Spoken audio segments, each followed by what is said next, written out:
Hi everyone! I come to know na kaya pala namamatay lahat ng isda ko halos na kasama niya kasi ito si Welt. Sobra siyang parang territorial siya. So, pag sinabi mo kasing angelfish, mabait sila. Kahit sino pwede mong i-mix pero hindi. Yung klase ng ng angelfish ko is siya, parang kumakakain siya ng halaman at saka may pagka-cannibalism siya, yung ganun.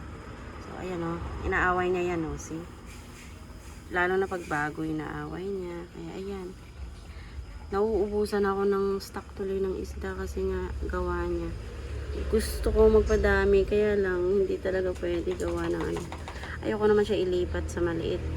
Favorite ko din siya, so, ganun na lang, matira-matibay. Pero natatakot sa kanya lahat ng isda. Hi, Welt!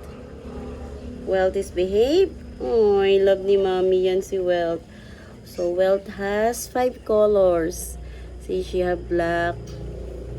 He have black colors. Then, red eyes. Yellow one. Tapos, black. Ano pa yung gray. May stripe pa siya. Grabe. May silver pa siya, oh. May pagka-silver type. So, halos 5. Ay, kinakain niya pala yung mga ganun. Uy, Welt! Ayun, sinuka niya. Kinabahan ako. Hello! So, ayan. Wala pa tayong lightning sa loob. Tutuwa ako sa kanya. Para ako nasa fairy movie. Oh, I love my accessories.